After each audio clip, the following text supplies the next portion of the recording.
Hello दोस्तों, मैं पंकज कुमार नए वीडियो में आप सभी का फिर से स्वागत करता हूं। आज हम लोग बात करने वाले हैं रवि सिहाग जो कि 2021 के टॉपर था।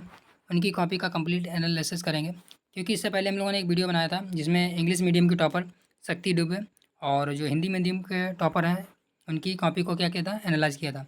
तो काफ़ी लोगों ने कमेंट किया था कि सर रवि कुमार सिहाग की कॉपी को भी आप एनालाइज कीजिए। तो चलिए आज उस वीडियो में हम लोग बात करते हैं। तो पढ़िए, पर इससे पहले हम लोग क्या कर लेते हैं, जो हमारी रवि कुमार सिहाग हैं इनके मार्कशीट को एक बार देख लेते हैं ताकि हम लोगों को अंदाज़ा लग सके कि इनके किस सब्जेक्ट में कितने मार्क्स आए थे। आखिर इनको मतलब कि इतनी अच्छी रैंक दिलाने में किस सब्जेक्ट की महत्वपूर्ण भूमिका थी। तो चलिए पहले सबसे पहले मार्कशीट को देख लेते हैं। तो ये तो इनकी मार्कशीट है, जैसे कि आप लोग देख रहे होंगे इनकी मार्कशीट में क्या है। और सबसे ज़्यादा मार्क्स इनके अगर आए हैं किसी में तो सबसे अधिक मार्क्स आए किस में, निबंध में आए हैं। यानी कि निबंध में इनके कितने हैं, 143 मार्क्स हैं।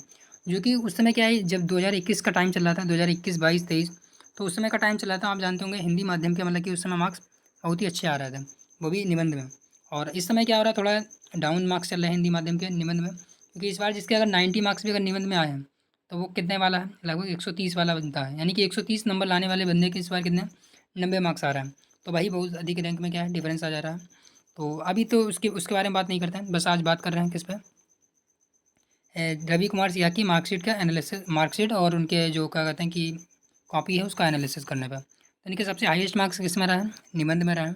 उसके बाद में इनके देखेंगे जीएस में किस में सबसे मार्क्स बेहतरीन रहे, तो सबसे बेस्ट मार्क्स रहे हैं सेकंड पेपर में और फोर्थ पेपर में, यानी कि एथिक्स वाले में। तो आज आप अगर देखना है तो हम इन दोनों की कॉपी कौन कौन सी देख सकते हैं, इनकी जीएस क्या कहते हैं, एथिक्स की कॉपी और जीएस 2 की कॉपी को देख सकते हैं। बाकी इनका ऑप्शनल आप समझ सकते हैं कि हिंदी लिटरेचर था। और इनके ऑप्शनल में भी काफ़ी अच्छे मार्क्स आए हैं, यानी कि 144 और 140 मार्क्स आए हैं। और इनके इंटरव्यू में भी कितने थे, 172, कितने हैं, 171 मार्क्स आए। तो टोटल इनका कितना बन गया था, टोटल इनका 1022 बन गया, जो कि इनको 18 रैंक दिला दी। तो चलिए इनकी अभी कॉपी को देख लेते हैं, किसकी, एथिक्स वाली कॉपी को। तो अभी आप समझ चुके होंगे कि रवि कुमार सिन्हा की आखिर 18 रैंक कैसे आ पाई थी। तो सबसे महत्वपूर्ण भूमिका किसने निभाई, एशिया ने, दूसरा जीएस पेपर 2 ने, उसके बाद में एथिक्स ने। तो इन तीन सब्जेक्ट ने क्या, इनकी महत्वपूर्ण भूमिका निभाई। साथ ही साथ क्या ऑप्शनल तो आई, अगर इन सारे पेपर में अच्छी परफॉर्मेंस हो जाती है तो आईएएस यानी कि प्रॉपर आईएएस मिल जाता है बच्चे का। तो अभी चलिए देख लेते हैं आखिर इनकी जो कौन सी कॉपी है, हम देखते हैं। क्या कानून प्रचलित मापदंड नैतिक देख लें, शायद एथिक्स की कॉपी मैंने देखी थी। तो क्या लिखा हुआ है, क्या कानूनों को प्रचलित नैतिक मानदंडों के अनुरूप होना चाहिए, उदाहरण सहित चर्चा करनी है। तो यानी कि यहाँ पे पूछा है कि प्रचलित जो नैतिक मापदंड है यानी कि मानदंड है कि किसके अनुरूप होना चाहिए, क्या कानून के अनुरूप होना चाहिए। तो यानी कि कानून संप्रभु सत्ता द्वारा समर्पित मापदंडों का समुच्चय है जो सामाजिक नियंत्रण का कार्य करता है। उदाहरण के लिए सती प्रथा विरोधी कानून। तो ये इन्होंने क्या है, थोड़ा सा डेफिनेशन के जरिए बताया और उसके बाद में एक उदाहरण दे दिया जो कि बहुत ही अच्छी तरीके से, मतलब कि एक तरीके से डिफाइन करता है। उसके बाद में इन्होंने क्या किया, एक हेडिंग डाल दी है, उसके बाद में उसके बारे में थोड़ा सा बता दिया। देख रहे हो उदाहरण यहाँ पे भी डाला है, उदाहरण यहाँ पे भी डाला है,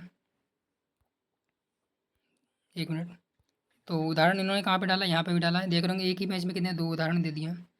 और उसके बाद में देख रहे होंगे व्यापक प्रभाव उत्पन्न करना, यानी कि नैतिकता व कानून में क्या लिखा हुआ है, साम्य, यानी कि नैतिकता और कानून में साम्य क्या है। तो पहले उन्होंने उसके बारे में एक बताया, उसके बाद में एक उदाहरण दिया। उसके बाद में व्यापक प्रभाव उत्पन्न करना, उसके बाद में व्यापक प्रभाव कैसे उत्पन्न करता है उसके बारे में भी बताया। फिर नैतिकता अभिवृत्ति में होती है, यानी कि नैतिकता अभिवृत्ति में होती है, उसके बारे में बता रहे हैं। और उसके बाद में देखिए, अगर पूरा डिफिनेशन पूरा डिटेल में नहीं पढ़ेंगे हम लोग, क्या मेन मेन चीज़ पढ़ेंगे और मेन चीज़ समझेंगे कि आखिर इनके लिखने का तरीका क्या है। तो गांधी के विचारों के बारे में बात की उन्होंने। उसके बाद में धर्म पट्टी का नैतिकता का प्रभाव। उसके बाद इन्होंने क्या किया है, कानून को सामाजिक मापदंडों के अनुरूप ना होना। तो अगर मापदंड के अनुरूप ना हो तो क्या होगा, तो ये देख रहे होंगे वर्ण व्यवस्था आएगी, पूर्वाग्रह महिलाओं का, जैसे कि आईपीसी 375 है। तो देख रहे होंगे दलित है, ट्रांसजेंडर है, उस पर आधारित क्या सामाजिक अन्याय हो सकता है, रूढ़िवादिता को बढ़ावा मिल सकता है, आगे की राह भी इन्होंने बता दिया। तो इसके बारे में क्या बताया, अपनाना चाहिए, ये भी यहाँ पे भी देखिए उदाहरण दे दिया होगा। उसके बाद में देख रहे होंगे लास्ट में क्या छोटा सा कहते हैं कि निष्कर्ष बता दिया। तो आप समझ सकते हैं कि एक जो 10 नंबर का क्वेश्चन है, उन्होंने इन्होंने क्या है, 10 नंबर के क्वेश्चन में काफ़ी अच्छी मेहनत की है और काफ़ी उदाहरण भी दिए हैं। तो शायद इसीलिए इनके क्या जो एथिक्स वाला पोर्शन है उसमें क्या अच्छे मार्क्स आ पाएँ।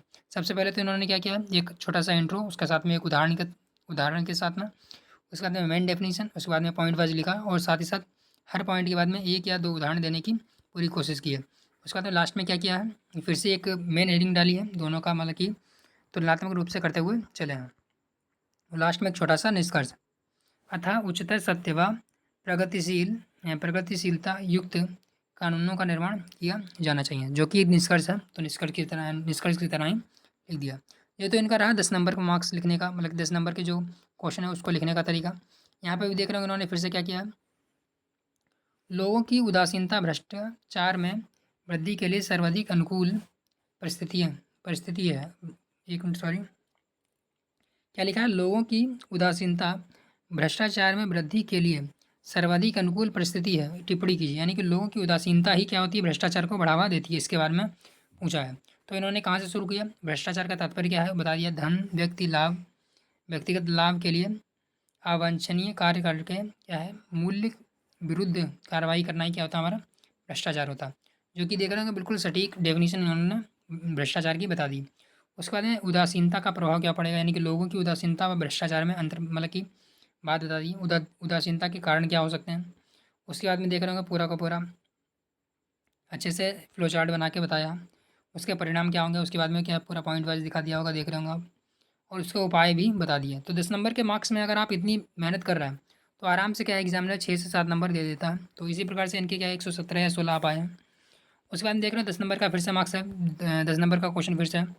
इसमें भी देख रहे हैं उन्होंने क्या सेल्वी और मेयर का अनुरूप बता दिया, किसके, कोविड-19 महामारी के संदर्भ में स्वास्थ्य कर्मियों के बीच में भावनात्मक बुद्धिमत्ता, यानी कि इमोशनल इंटेलिजेंस के बारे में पूछा गया है। और सेल्वी और मेयर का जो उनकी मतलब कि कानून है, सॉरी कानून नहीं, क्या कहते हैं, ये नियम है, उसके अनुसार क्या भावनात्मक बुद्धिमत्ता वह योग्यता है जो व्यक्ति को स्वयं एवं दूसरों की भावनाओं की अनुभूतियों की पहचान कराती है। वह इससे भावनाओं व अनुभूतियों का प्रयोग उसके कार्यों व प्रकृतियों के प्रकृति को निर्देशित करने में करता है। कुल मिला के डेफिनेशन उन्होंने बताई है, और डेफिनेशन बताने के बाद में उसके लाभ बता दिए हैं, और उसके बाद में फिर से पॉइंट वाइज पूरा लिख दिया है। और उसके पूरे के पूरे मतलब कि डेफिनेशन आते हुए, यानी कि जैसे कि आप देख रहे होंगे इंग्लिश माध्यम के स्टूडेंट लिखते हैं, उसी प्रकार से इन्होंने भी पूरा लिख दिया। लास्ट में डेफिनेशन छोटी सी मतलब कि क्या कहते हैं, कंक्लूजन दे दिया। तो ये इनका टोटल क्या है, 10 मार्कर का लिखने का तरीका। यहाँ पर भी देख रहे होंगे फिर से फ्लो चार्ट बनाया है, पूरा पॉइंट वाइज लिख दिया। तो आप समझ सकते हैं कि इनके 10 मार्क्स के जो 10 मार्क्स का जो क्वेश्चन है उसको लिखने का तरीका क्या है। तो ये तो रहा इनके 10 मार्क्स का। अभी देख लेते हैं, चलिए इन्होंने 15 मार्कर के क्वेश्चन को कैसे लिखा। यहाँ पे भी देख रहे होंगे सेपरेशन के जरिए इन्होंने क्या पूरा का पूरा लिखने की कोशिश की है। और यहाँ पे भी देख रहे होंगे थोड़ा सा डायग्राम या फ्लो चार्ट बना दिया है।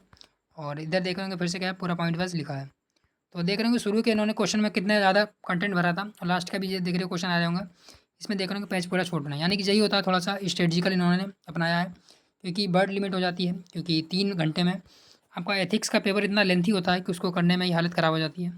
तो देख रहे हैं हर पेज में इन्होंने क्या किया, कोशिश की कि आधे से थोड़ा कम पेज छूट पाए। तो इसी प्रकार से उन्होंने क्या इसको करने की पूरी कोशिश की है। तो अभी क्या है चल रहा है हमारे क्वेश्चन नंबर 6 से, ये भी क्या 10 मार्कर है।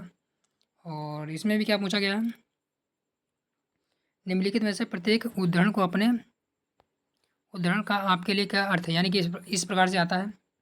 कुछ उदाहरण दे दिए जाते हैं, यानी कि कुछ कथन दे दिए जाते हैं, उसके बारे में पूछता है यूपीएससी कि इसके बारे में आपका क्या तात्पर्य है, या फिर इससे आप क्या समझते हैं, इसका आप अपने दैनिक जीवन में कैसे उपयोग करेंगे, या फिर प्रशासन में कैसे उपयोग करेंगे, इसके बारे में पूछ लेता है।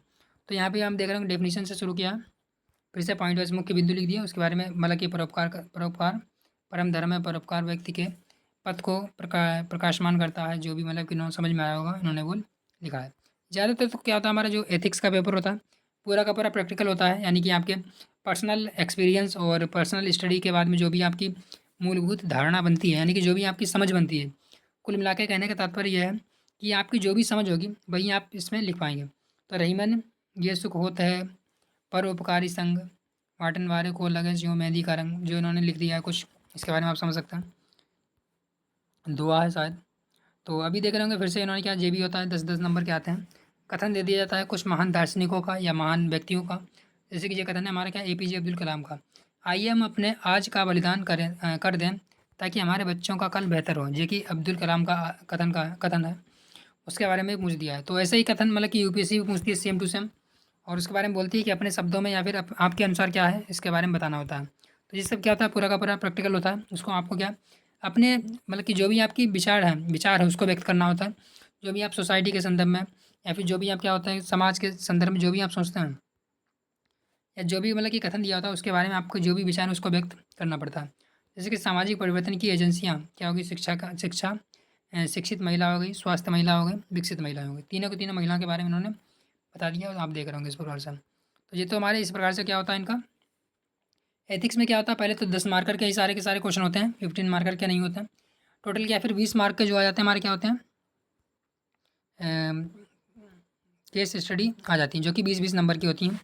और उसमें भी क्या 3 से 4 क्वेश्चन होते हैं, कभी कभी 5 क्वेश्चन भी पूछ लेता। तो पहले तो आपको क्या केस स्टडी पूरी की पूरी पढ़नी होती है। उसके बाद में क्या 1 2 3, तो 3 क्वेश्चन पूछ लिए। और 2024 का पेपर था उसमें तो 4-4 5-5 क्वेश्चन भी पूछे गए थे। तो अभी देख रहे होंगे इन्होंने क्या पहले तो केस स्टडी से ही आपका थोड़ा सा डाटा या फिर जो भी आपको समझ में आए केस स्टडी उसकी क्या है आप भूमिका यानी कि उसका सारांश के रूप में आप लिख सकते हैं यहाँ पे। उसके बाद में आप क्या बना सकते हैं, प्रमुख हितधारक। तो जैसा कि इन्होंने बनाया है, ब्लैक पेन से ही बनाया है। तो हितधारक के बाद में आता है प्रमुख नैतिक मुद्दे। इसके ऊपर मैंने छोटा सा वीडियो भी बनाया था, वो भी आप देख सकते हैं। प्रमुख नैतिक मुद्दे आपको जितने भी समझ में आए वो सारे के सारे लिख दीजिए। उसके बाद में मेरी कार्रवाई यानी कि आप उन मुद्दों को देखते हुए क्या कार्य करेंगे।